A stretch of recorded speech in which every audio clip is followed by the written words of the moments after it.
name is Heather McGee, and this is the Happily Never After, a podcast that explores how life's endings can lead to a personal breakthrough. Because sometimes the end is just the beginning.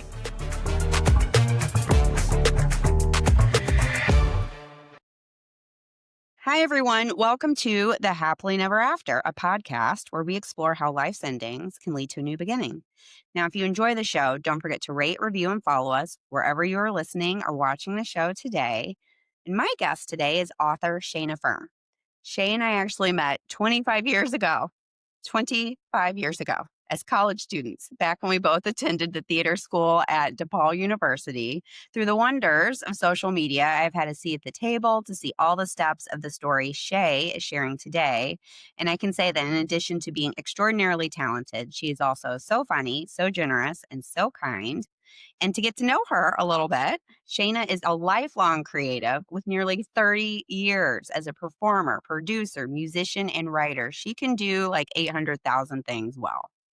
After building the Band of Mothers, which included a nationally touring comedy show for moms called The Pump and Dump Show, some of y'all may have heard of this, alongside the Band of Mothers podcast, which was co-produced by Warner Brothers, Shayna has redirected her talent to writing women's fiction novels that focus on crisis and self-discovery in midlife. Shay, I'm so happy to have you here. Thank you. Thank you for that kind introduction. I sound like very much more exciting than I feel. Bios are good for that. It's like, oh, wow, I did do that, didn't I? I like it. It's a good way to start. Okay, so this show is all about how life's endings can lead to a new beginning. There's a big ending that you went through a few years ago during the pandemic. Can you take us through what happened? So, first of all, I want to just preface this by saying that nobody close to me died. Nobody, it's hard to talk about how painful the pandemic was when you know the stakes that were happening for some people. So, this was really a business death. Yeah. And a passion death and a lifelong work death and a lot of things. So I just wanted to say that I really value, what everyone went through. My personal story was pretty devastating. And it was really just a product of bad luck in timing. Ultimately, we had created this show when we had babies. We started putting it up, me and my business partner, Tracey Tee, in 2013. By 2014, we were touring, and we created this live experience where we really just wanted to get people out of the house and laughing. And it worked. I mean, the first show that we did was at a local bar here in Denver. And by the second one, the bar owner was like, we've had people calling all day for tables of like 13, 14 women. And we were like, really? I mean, we knew it because we were new moms and we knew that people needed that. But anyway, long story short, we went from a small bar to a bigger venue to 2 venues a month in Denver to touring ourselves in every comedy club that we could in the country that had enough seats to make it worth our while to travel there just from a monetary perspective. There aren't a ton of clubs with over 300 seats, but we started filling the 500s. We went from that to music venues because we could fit more moms in there. And then we, after 5 years on the road, decided we needed to do something to, clone ourselves because we were moms of young kids. We were traveling all the time. So we grew our business, created 2 new casts because it was never about us as people. It was about the moms at the show. So we had a cast out of Chicago. We had a cast out of LA. This is where it starts to get super sad. Are you ready?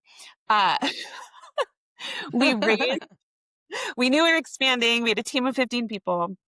We were with William Morris Endeavor, WME, for booking. We had grown and grown and grown. We had, in January of 2020, a show in New York for a big Broadway producer who loved it.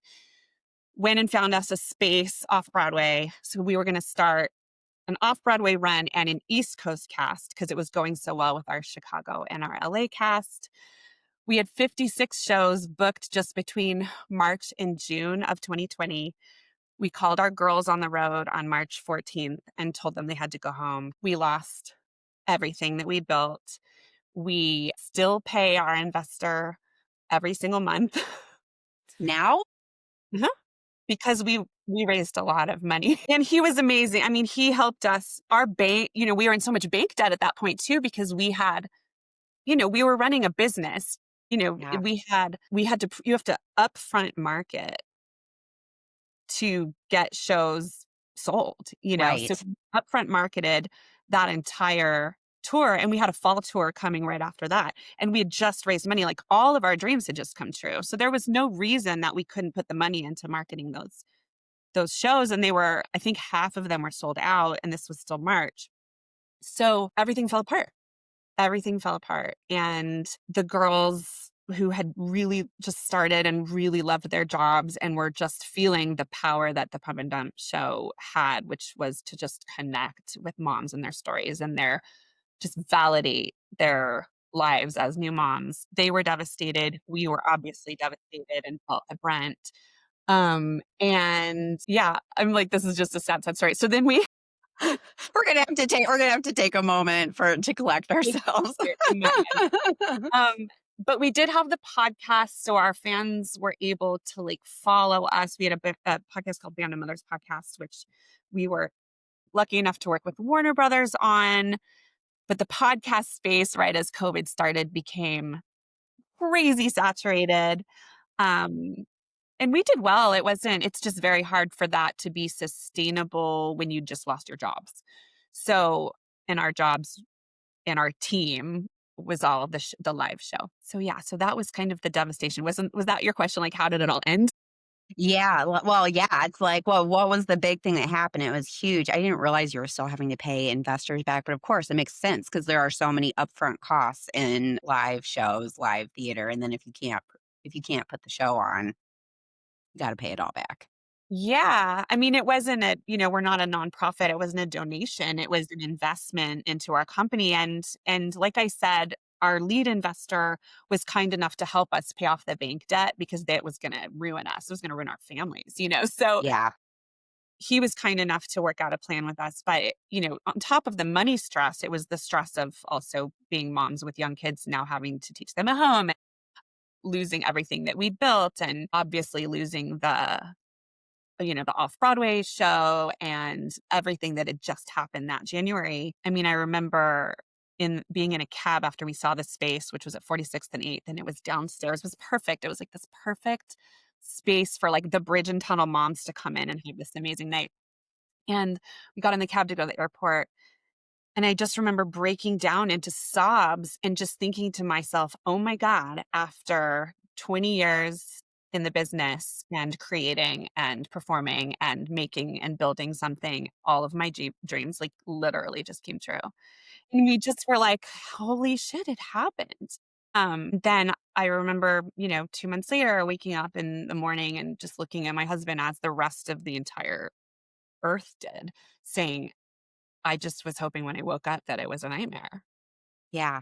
I mean, this has to be devastating because maybe it's because, I live adjacently to you in the creative world. Like, what you're describing is the dream, right? To create a piece of art that resonates, that is meaningful, that matters to people, and it's working. And you can actually build something real with it, and then it gets snatched right at the last second, literally.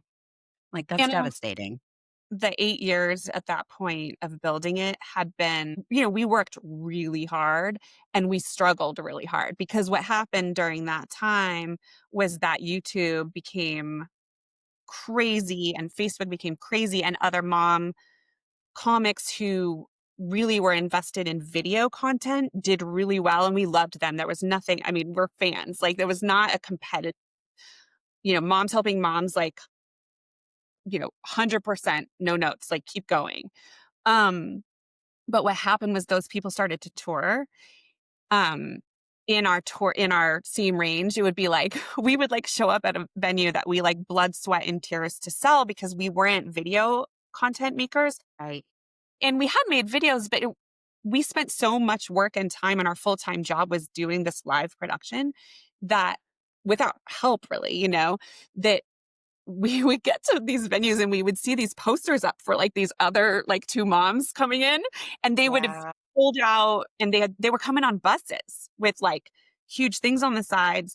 And so it wasn't that we didn't also sell and do a good job. It was just that we were like working so hard and had to work so much harder because we didn't start with video, Right. and we weren't able to reach as many people as they were, and that's just the truth of doing. I mean, you should see how many people tour the comedy clubs now who are just YouTube stars or just it's wild. It's That wild. is wild. And that was the transition happening, but what really happened was that we showed up at those clubs and they didn't even have projectors or screens. And the GMs, almost I'd say 97% of them men would be like, "Who the hell are these moms who think they're funny, and what are they asking from us from a tech perspective?" And ours it was a music show too, so we had like we had oh my god, I had $4,000 of merch sitting in my basement. I have almost $10,000 of, equipment and things that we had to buy, and when we sent those casts home, we were sending home tech directors who were traveling with the women. We had an operations director. All of this was built by us. So it was a lot of struggle, and which was great. That's way to be entrepreneurs, right? It was a lot of work and it was a lot of struggle, and all of that had culminated into it finally working, and then just completely falling apart. And then Yeah. Yeah, I mean, I have never, I work in small business for my, regular job supporting small businesses. And there's no such thing as a small business owner that doesn't basically kill themselves to get it up and running and going. It is so much work. I have literally never met an entrepreneur or small business owner that it doesn't require so much. Like when people are like sometimes you hear people are like, I always thought I would work for myself and that would be so great. And I'm like, it is, but it is also harder. It's not easier, it's harder, you know? was hard, but it's like no matter what I've ever done, I work that hard and so does Tracy, and we got so lucky being each other's partners. And so I can't really like complain about it because it was so our passion, and Yeah. we're still that way. Um but yeah, it was definitely one of those things where you didn't want to feel sorry for yourself, but it was a strain. And, also one of the things that as we look back and we've both moved on to other careers, like, we're grateful for not doing it anymore because I can't believe we did it with I mean, babies. Like, we would get after the show, people would be like, "How old are your kids?" And I'd be like, 2 and 3. I mean, how it's like Working on solid foods, we actually. someone's home. What we would do is this is also nuts. I can't even believe we did this. We would fly out. So we got better door deals as Oh, new okay. on weeknights. So we would do like a Wednesday night in, let's just say, like Omaha. Big Omaha Funny Bone fan, by the way. Club run by a woman. All the clubs run by women are the best clubs. I just have to say, people love Omaha. Everyone I know who has ever spent time in Omaha, who's from Omaha, or who has worked in Omaha I've never been there, so I don't know what the deal is, but I feel like everyone I know that has been through Omaha has a very, they just say it's the best. I mean, I think Lady Gaga put it in a song. And it feels like a mini Denver almost. So it's like a lot of moms that we could really relate to. There were so many cities that you wouldn't have expected us to just love the moms, but we did.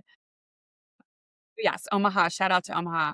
But we would fly out Wednesday after we dropped the kids at school. We would do the show Wednesday night. We would wake up Thursday morning, fly home, and be there for pickup. So we did this every week. And sometimes it was a Wednesday, Thursday. For a while, we started doing weekends, not for years. I mean, the first couple years were all weeknights. The weekends were easier because our husbands were around. But those weeknights, like I had a babysitter basically pick them up, or a friend would pick them up. And then when my husband was done with work, he would put them to bed and then, get them to school in the morning. But then we were back and Tracy was making frozen meals for her husband for the one night. I mean, he's totally capable and awesome. But she's Yeah. very good at preparing. I was like, go to McDonald's. I don't care. Just I need everyone to be alive when I get back. Yeah. Yeah. It was wild. I have a serious question, but first, I do want to mark you were talking about some videos you made. I have to mark one video you made many years ago that I just want you to know that like it has to have been at least 10 years ago. I don't know exactly when you published it, but it was at least 10 years ago. You might know which one I'm about to say because I was like, "Oh my god, that is so true." Because a lot of the work that I saw you put out from the Pump and Dump show was a lot of like so true content. Like, "Oh my god, that is how it is." And then finding a way to laugh at like the disaster of it. One of them, you did a music video about you were so excited to have a hotel room by yourself. I sent that to all my mom friends on a regular basis. I was like, "Yes, I need to do this. This sounds so."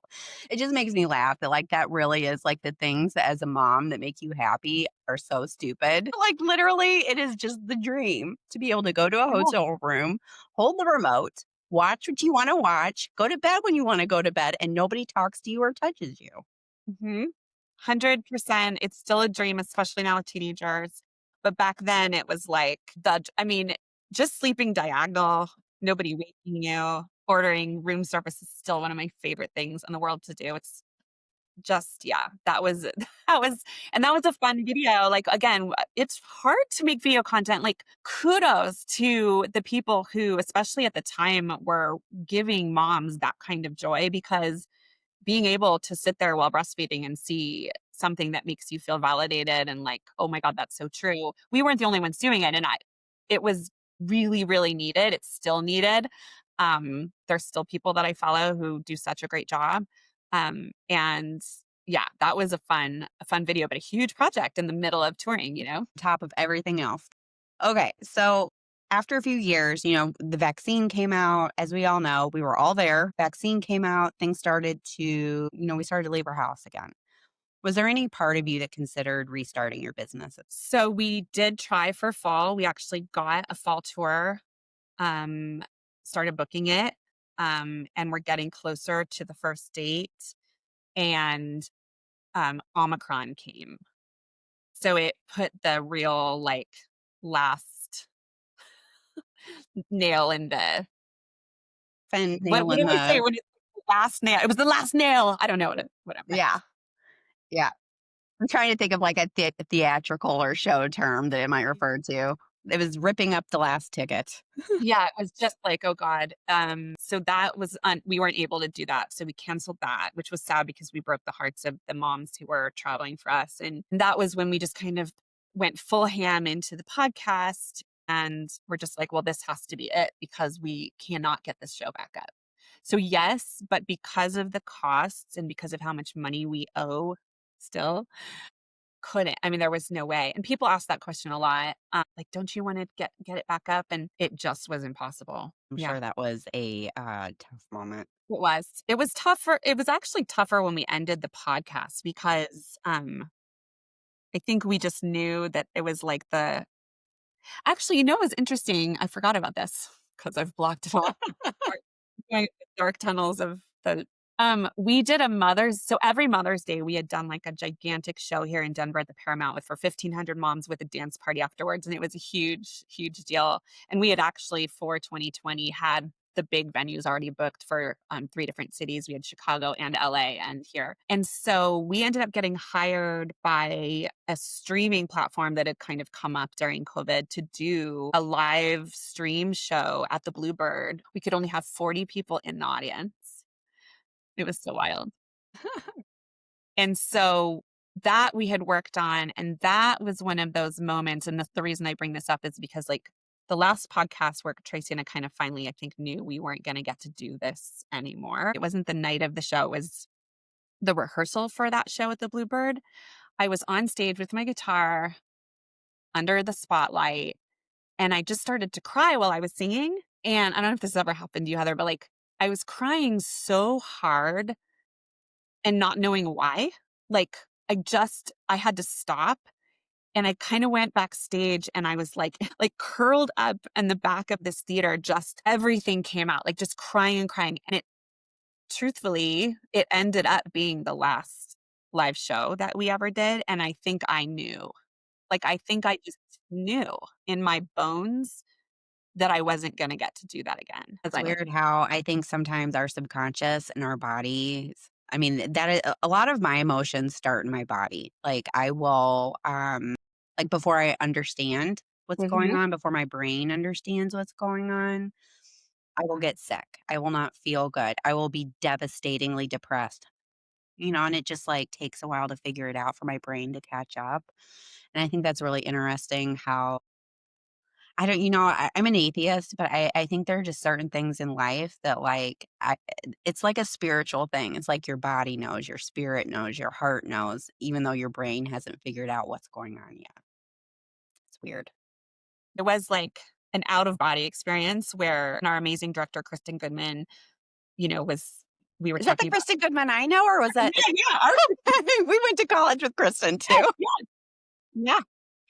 The Kristen Goodman was our director, and she was up here rehearsing that show and with us, and saw that breakdown, and it was like my body knew. But it makes me think of when I was in high school and I auditioned for this is so ridiculous. I auditioned for Audrey in Little Shop of Horrors at my high school, and I remember at the audition not being able to sing the song. I just started bawling, like I couldn't do it, and I don't know why because I'm a really good singer and like I should have gotten that part.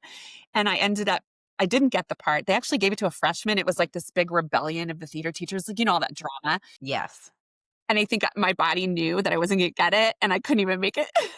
So it's the only other time I can actually remember just having like a crying fit where like Yeah. something happened, like my body knew.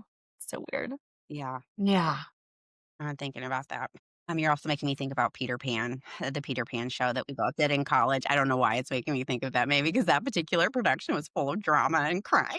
So much drama. I was a hip hop dancing Indian, which I think you would probably, I don't know if they still call them Indians in the Peter Pan play. So many problems. My name was Spree. We were named after That's Candy. right. Remember That's that? right. Yeah.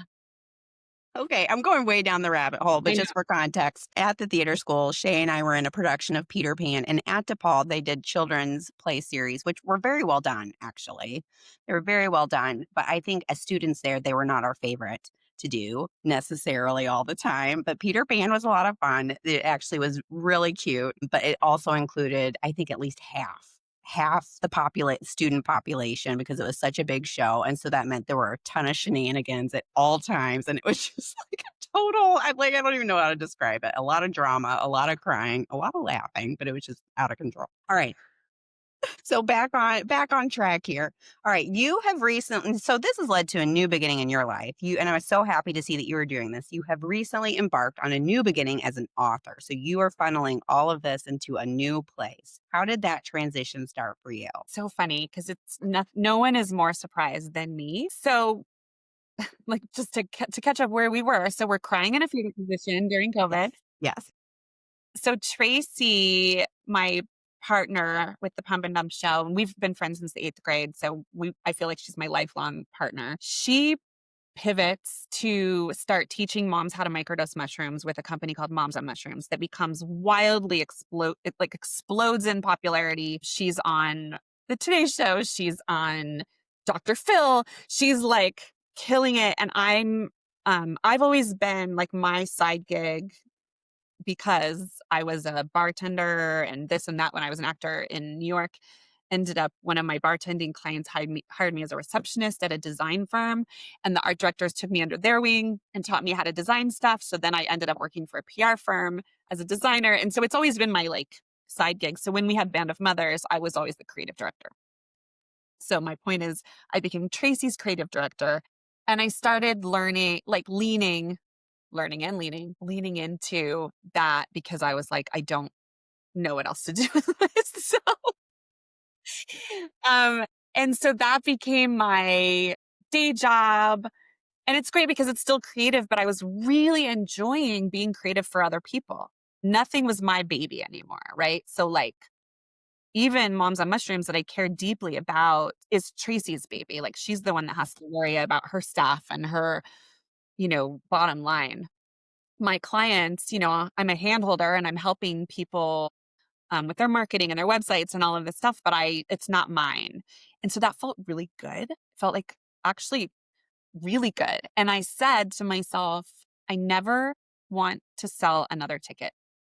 And that was like the phrase. And when I said that, and it's probably helped by microdosing, I was like, I never want to sell another ticket. And that's a metaphor for so many things, right? Like I've been selling tickets since I was 22 years old and first got to New York and started writing comedy and putting on shows and producing. And I just never, ever wanted to do again. Um, and in order to not sell tickets, you have to not do something creative for yourself. I guess marketing your own business in a way is selling tickets, but I was just getting so many referrals and it was just going so smoothly that that didn't feel challenging to me. So I was really enjoying it. And then strangely enough, it's funny, this is a podcast. I'm like, I'm talking so much, but I think I'm supposed to be talking. Okay, Yes, yes. It's okay. You should talk about yourself. This is a scenario where it's okay to talk sorry. away about yourself and your feelings. Sorry. I'm like, I'm sorry, not sorry. Okay. So what happened was I was being visited by another person from college, my friend Jason, and somehow he must have like rattled loose some ideas in me about something. And I had this dream of this story. So I was like, huh, I think I want to do something with this for myself, just for myself. And I don't know if it should be a screenplay. And I'm a big reader. So I was like, I don't know if I should just write a novel. Like, I don't know what I'm supposed to do with this, but I love this story. I've like all three acts in my brain. Like, I am going to tell this story. And I love the idea. And I talked to Kristen Goodman and she was like, well, this is how you figure out if you should write a movie or not, because she's a screenwriter. And then I was just like, I don't know what to do with it, but whatever, it's not going to have an outcome. I'm not going to think about the outcome for the first time. And then I realized that I just built a website for a friend of mine who was a client who is a book coach for women in midlife who are becoming authors. This is how I work. Like, I literally do work for people and never think about how it would apply to me. Like, I built this site for a wonderful social coach who helps kids who are neurodivergent. And then, like, after it's already done, I was like, oh, I should call her about my neurodivergent. Yeah, I think that is I've done that with this podcast quite a bit where I've gone out and like found guests and book guests. And then like that's happened a few times where I've sat down and been like, oh, my friend has a really good story. I should ask her. It's so funny, and I feel like as a designer, I tend to separate, like, I'm looking at things from such a, like, bird's eye analytical view that and it's probably good that I'm not relating myself to it, but Yeah. I called up this who now became my book coach, Heather. Her name's Heather as well, and I was like, "Hey, wanna work with me? I have this idea, and I kind of maybe I'll try to write it." And she convinced me, and so did my friends and my husband and anyone I talked to about it, that I have been a writer my whole life. I just didn't particularly write novels, but I've been writing comedy, I've been writing plays, I've been writing content for my clients. I've been writing, and I'm a good writer my whole life. And I just didn't consider myself a writer. So I start working with Heather. I'm like, no outcome, no outcome, no outcome. I will never think about outcome. In fact, I said to her, I'm just going to put this book, I'm going to read it like as a podcast for free and just let people like listen to it. And she's like, sure you are. You know, You're like, okay. yeah. No one wants to be like, that's not your personality, like at all. But Well, I also have to say, people that are really good at those like coaching types of jobs, they're good when they're like, okay, why don't we just put that aside and we're going to come back to that? Okay. Like they know, don't say no. They're just like, we're not going to, maybe we don't have to decide right now, but we'll just, okay. 100%. And it's so funny because like, if I feel like I've spent the last, I mean, even before the Pump and Dump show ended or Band of Mothers ended, was really basically since I turned 40, I was really doing some good work on myself.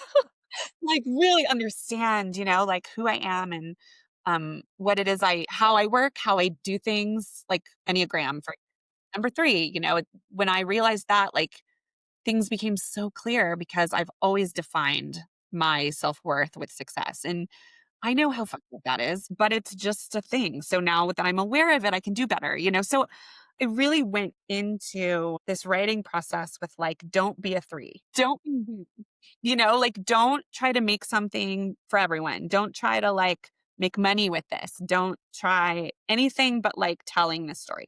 And I think I did a pretty good job. But what happened was I started to really love my story. And other people started to love my story, meaning like my coach was like, I don't think you realize that this is something you're really natural at. Like, this is my note. Mhm.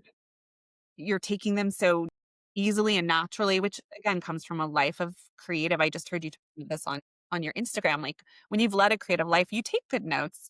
You or you take notes well. And I started to find that writing felt like the same muscles as when I was an actor, because I'm playing a role, and when I'm writing first person, I'm experimenting. It's almost like rehearsal process acting where you're trying things, you're feeling brilliant one moment and horrible the next. Like all of those muscles started like coming back. Muscles that obviously I used in the Pump It Up show too, and even podcasting, and just feeling that again, but in this other way was so exhilarating that I started to be like, well, this is all I want to do. So I became a three. I just started like You doing it all the time and yeah, feeling self-worth in succeeding at it. Uh, and next thing I know, I'm querying. And next thing I know, I have an agent. And next thing I know, I'm writing my second novel and I'm imagining my future and this is it. And it's crazy because a year ago, I think I had the idea a year ago. This is not typical. This is like very, fast, very not typical at all. fast. Well, and good news, you are gonna be able to record your book as a podcast for an audiobook, so you will still achieve your dream that way. But I don't know if that was a dream. I think it was use probably to not have to try to sell it. And the other thing is, like, I have so many friends who are amazing indie authors and self-published, so I'm not anti self-publish. I think because I have the time and I really don't have, like, pressure on me because I'm just I don't know, I don't know what it is. I just am like, "I'm gonna try trad publishing. I'm just gonna see what happens." Also, when you write women's fiction genre, it's different than, like, a mystery series or thriller series, so or even, like, even fantasy, even romance. Like, women's fiction, more like general fiction or upmarket fiction is a little bit more difficult for people to find on its own. So I'm like, well, I'll give it a shot. My agent is such a amazing believer in me, and I can't even I'm so lucky I found her. So I'm just like, let's see what happens. Exciting. But Do hearing you you now call me an author is like, what? Who? yeah. Yeah. Well, someone said that to me, because I'm working on a book and they were like, "You need to start calling yourself an author." I was like, I don't know. I don't know if it comes from like theater world because like theater, while I love it so much and there's so much good to it, it is also abusive. It's like I don't know. I don't feel like I've earned that yet. And they're like, "You have. Just say it. Practice saying it, and you can do it."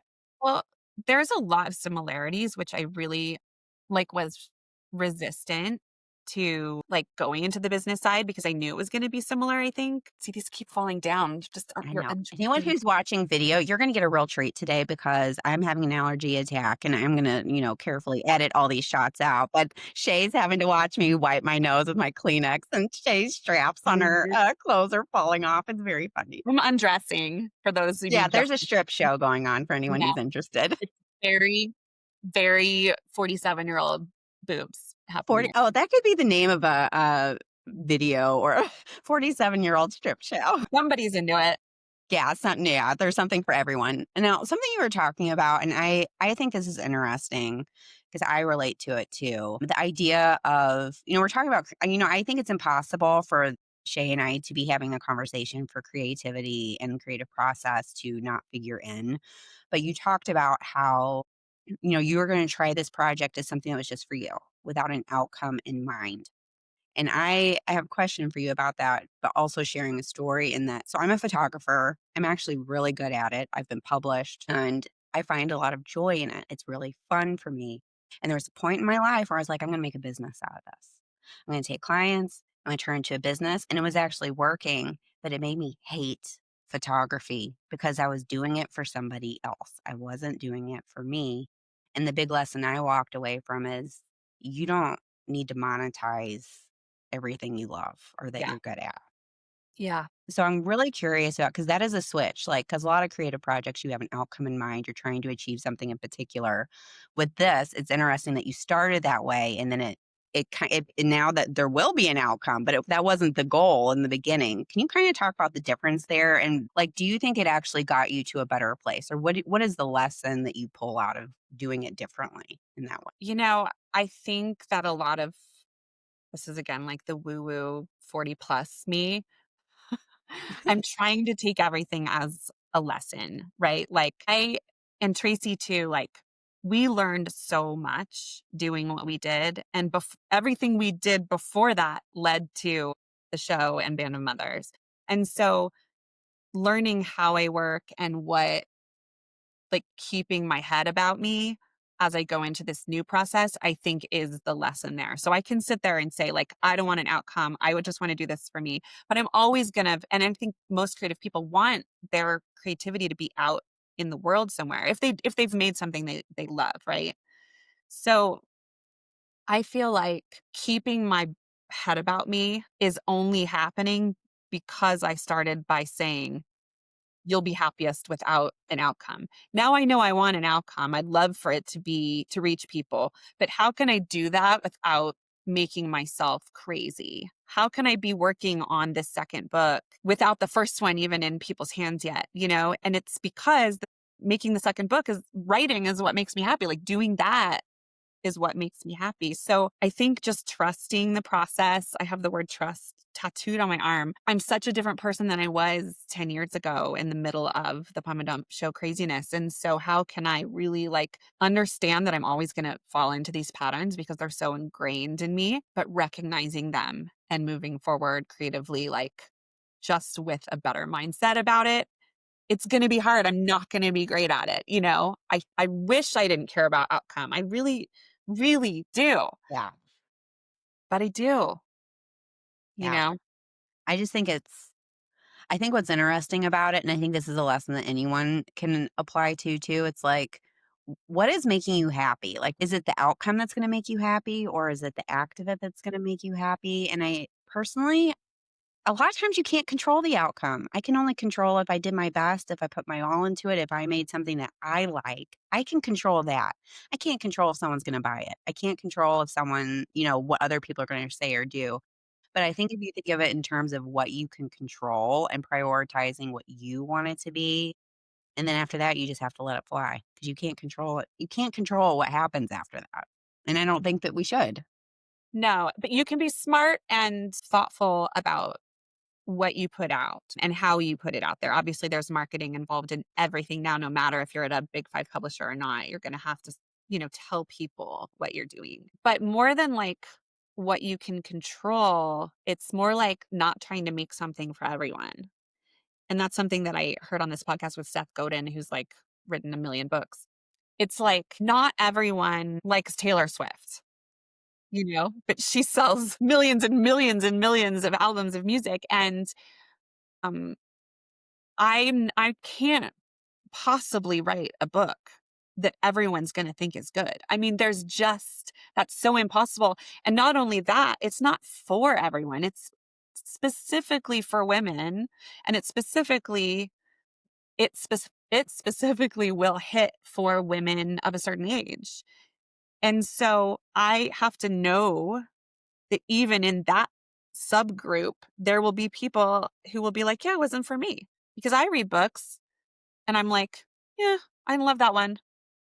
So it's letting go of this, again, selling the tickets because the only people who are going to come, you're going to be able to see are like a really specific small group of people. And that you might have some control over Right. by really making something, you know, Gruben style, like that you believe in, that you think is good, but just recognizing truly and trusting that the people who are meant to connect with it are going to connect with it. Yeah. Yes. That's something that has really driven home to me through my creative life is that quite often the right people come together with the right message at the right time. Like somehow, again, I'm an atheist, but this is just the case. The universe tends to work things out. And I think there is a degree of trusting that what is meant for you will find you. The people you need in your life, you find each other. Like somehow that's just how it works, and I can't explain it, but I know that has definitely been true in my life. I don't know. I think it's interesting. I think it's a wonderful part of being a human.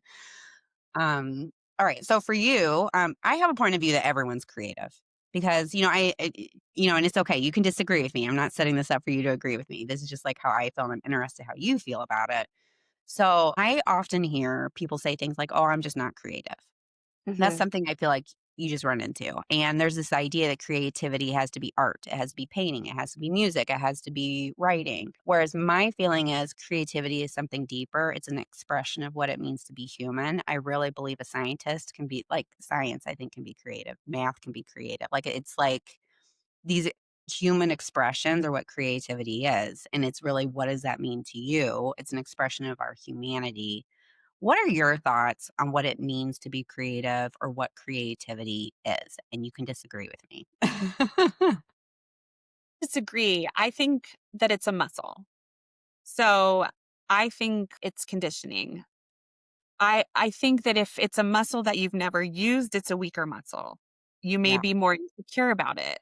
If it's a muscle you used and you were criticized, easy to criticize someone's creativity, when you're insecure about your own. It's how we grow up. It's what phones are doing to our society. It's all these things that influence this creative muscle. I believe that it is the more you use it, the more you will use it. And unlike, you may disagree with me with this, but I feel like everyone's like, anyone can sing, just take singing lessons. Oh my God, I hate that. No, that's not. Craft is different. Craft is different. Not everybody has craft. Yeah. Exactly. So that's where I more agree that or where I would say like people get that wrong.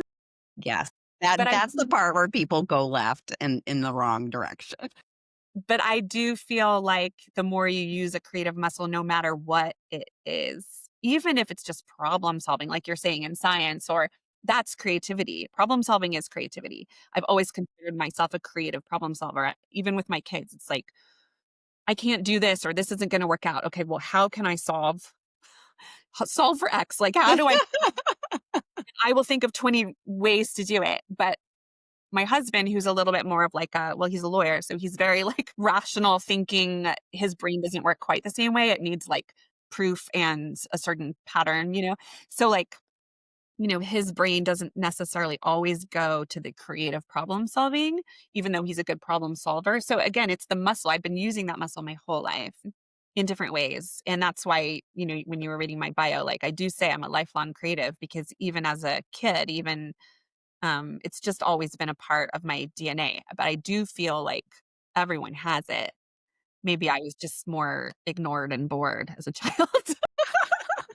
It's how yeah, like I wasn't allowed to watch TV as a kid, and that meant I wrote a lot of books and made a lot of plays. Like sometimes when you're bored and there's other things you can't do, that's what you end up doing. And I was only allowed to watch TV as a child. I feel like all my creativity came from watching stories. Got it. Got it. I know there's a lot of writers that are going to listen to this. How can you say a little bit about how you approached writing your book? I know you're going out on sub soon, I would imagine. So what did the process of writing your book look like? Thanks for asking that. This is so fun to be able to answer it because again, like a year ago, I don't know what I would have said.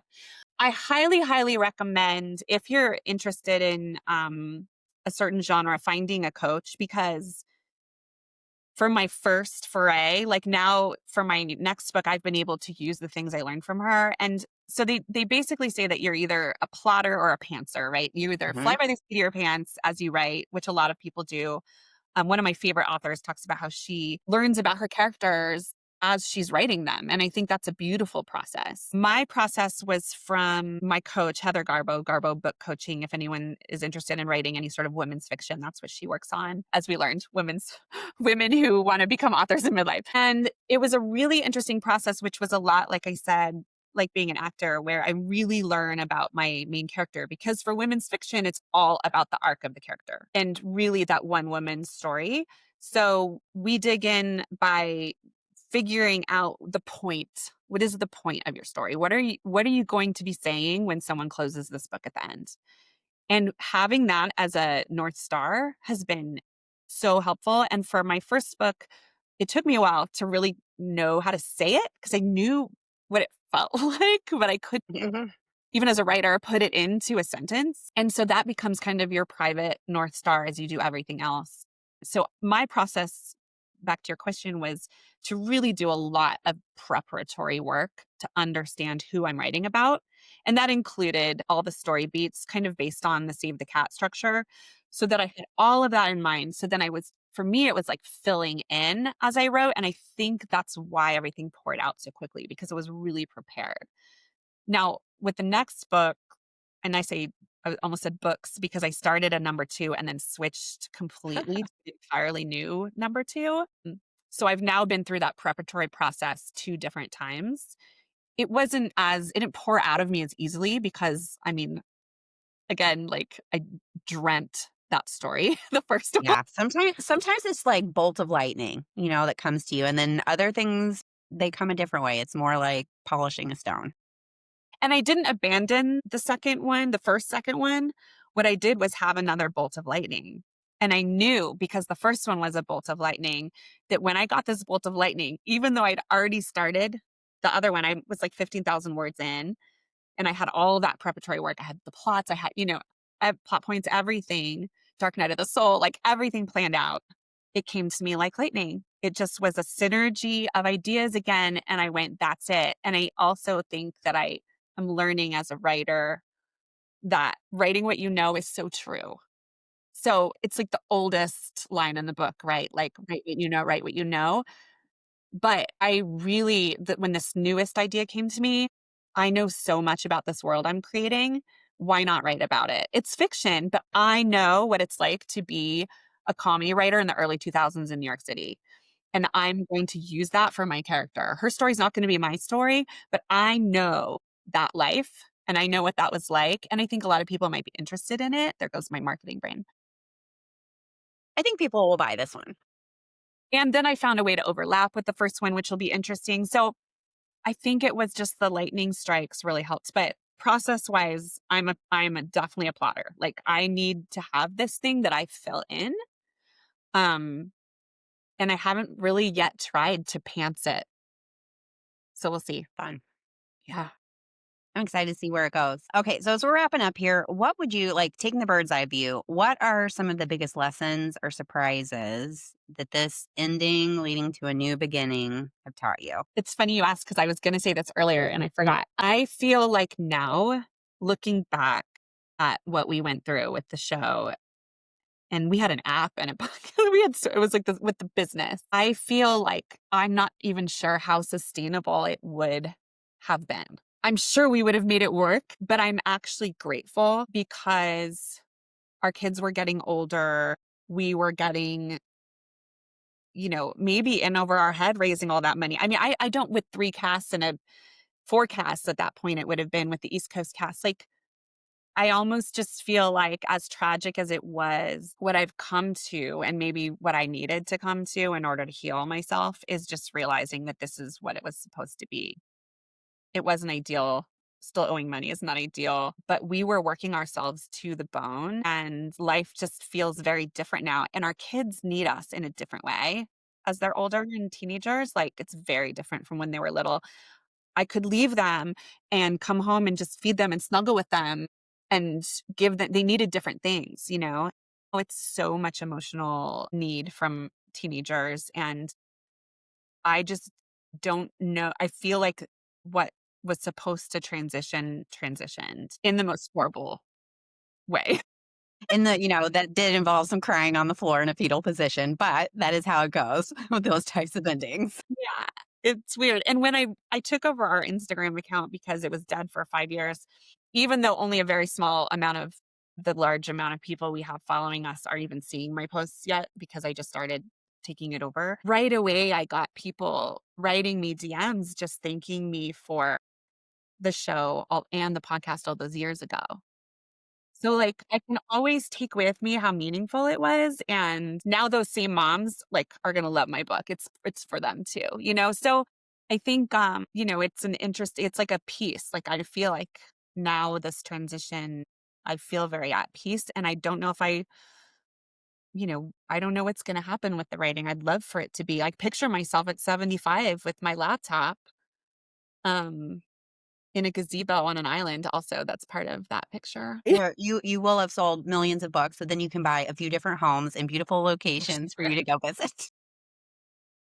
Yeah, yeah. We're gonna dream that dream for you too. Not only creative success, but we're gonna say you're gonna sell millions of books. Talk about manifestation, right? That's what you Yeah. Yeah, I'm gonna double down on that for you. Thank Uh, you. well, before we move on, just to comment on what you just said, something I think is interesting, and I think every single person that's been on this podcast has spontaneously said some version of what you just said. And what I think is fascinating, like we've had a few podcast episodes that maybe they're not about the most serious things, but a lot of them have been, they could have died.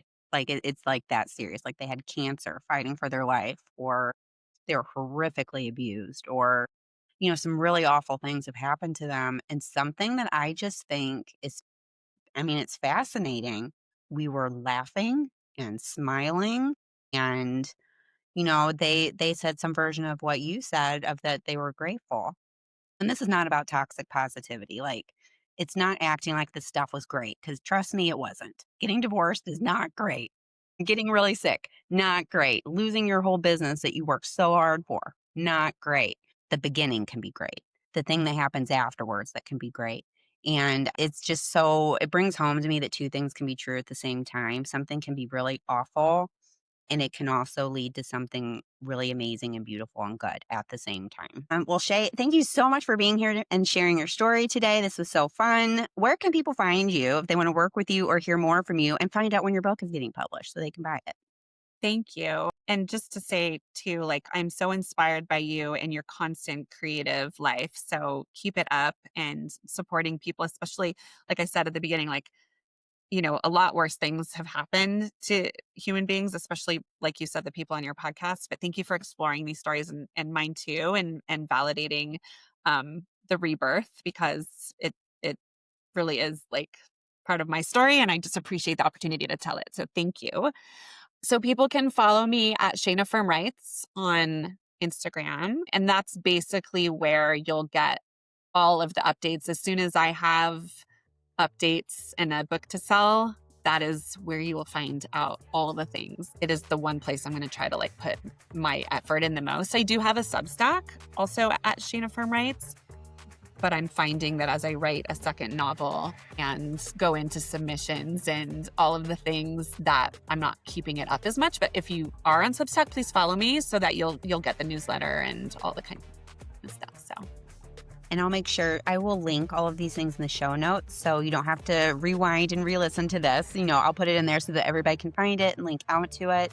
Thank you to everyone who's listening to the Happily Never After today, especially all of you who are on your own journey and your new start. We hope you have a great week.